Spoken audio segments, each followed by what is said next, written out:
सावधान, क्या शेयर बाजार की तूफानी रफ्तार पर अब ब्रेक लगने वाला है दोस्तों। अप्रैल के आंकड़ों ने निवेशकों के माथे पर चिंता की लकीरें खींच दी हैं। इक्विटी म्यूचुअल फंड में होने वाले निवेश में 5% की बड़ी सेंध लगी है। जो कि निवेशक कल तक बाजार में पैसा झोंक रहे थे, क्या उन्होंने अब अपने हाथ को पीछे खींच लिया है? क्या ये सिर्फ एक मामूली गिरावट है या किसी बड़े संकट की दस्तक? आज हम करेंगे उन आंकड़ों का पोस्टमार्टम जो कि हर छोटे बड़े निवेशकों के लिए जानना बेहद ज्यादा जरूरी है, इसलिए वीडियो को एंड तक जरूर देखें। नमस्कार, मैं हूं आपके साथ संध्या अभिष्ट और आप देख रहे हैं द इकोनॉमिक टाइम्स हिंदी। दोस्तों, गिरावट के 3 बड़े कारण हैं। क्यों घबराए निवेशक? Profit booking. जी हाँ, मार्च में बाजार के ऊंचे स्तरों को देखते हुए कई निवेशकों ने अपना जो पैसा है वो निकालना या फिर नया निवेश रोक दिया। अप्रैल में लार्ज कैप हो गया, सेक्टोरियल फंड में कम निवेश इसी का एक नतीजा माना जा रहा है। अगला जो पॉइंट है वो है जियोपॉलिटिकल अनिश्चितता। पश्चिम एशिया यानी कि वेस्ट एशिया में जारी तनाव और ग्लोबल मार्केट में उतार चढ़ाव की वजह से जो बड़े निवेशक हैं, इन्होंने इक्विटी के बजाय डेट फंड्स और गोल्ड को तरजीह दी। अप्रैल में गोल्ड ETF में निवेश जो है वो 34% उछल गया। टैक्स और लिक्विडिटी। जी हाँ, अगर कहीं ना कहीं अक्सर टैक्स बचाने के लिए भारी निवेश कहीं ना कहीं किया जाता है, जिसके बाद अप्रैल में स्वाभाविक रूप से थोड़ी सुस्ती देखने को मिली है। और इक्विटी म्यूचुअल फंड योजनाओं में अप्रैल माह में 38,440 करोड़ का शुद्ध निवेश आया, जो कि मार्च की तुलना में लगभग 5% कम है दोस्तों।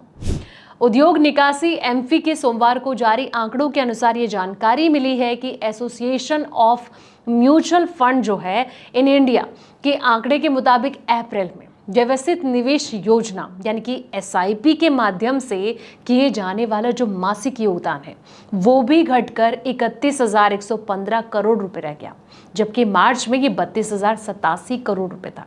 हालांकि म्यूचुअल फंड उद्योग में समग्र रूप से अप्रैल के दौरान 3,22,000 करोड़ रुपए का शुद्ध निवेश दर्ज किया गया, जबकि मार्च में ये 2.4 लाख करोड़ रुपए की निकासी हुई थी। और अप्रैल में ये बढ़त जो है मुख्य रूप से ऋण आधारित डेट फंड में 2.5 लाख करोड़ रुपए के भारी निवेश से आई दोस्तों। निवेश में आई जो ये गिरावट है, इस प्रवाह के चलते उद्योग की जो कुल प्रबंधन अधीन परिसंपत्तियां यानी कि AUM की अगर बात करें तो ये बढ़कर अप्रैल के आखिर तक 81.92 लाख करोड़ रुपए हो गए, जो कि मार्च के आखिर में 73.73 लाख करोड़ रुपए थी।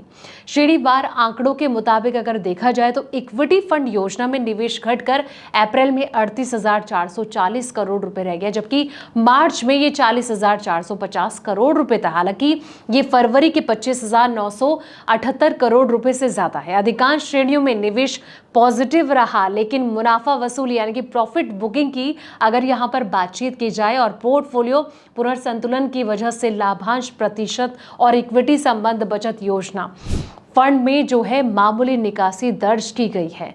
वहीं आपको बता दें कि अगर कितना ये निवेश हुआ इसकी अगर बात करें तो इक्विटी खंड में फ्लेक्सी कैप फंड जो है सबसे ज्यादा 10,148 करोड़ रुपए का निवेश आया, और इसके बाद स्मॉल कैप में 6,886 करोड़ रुपए और मिड कैप में 6,551 करोड़ रुपए का निवेश हुआ है दोस्तों।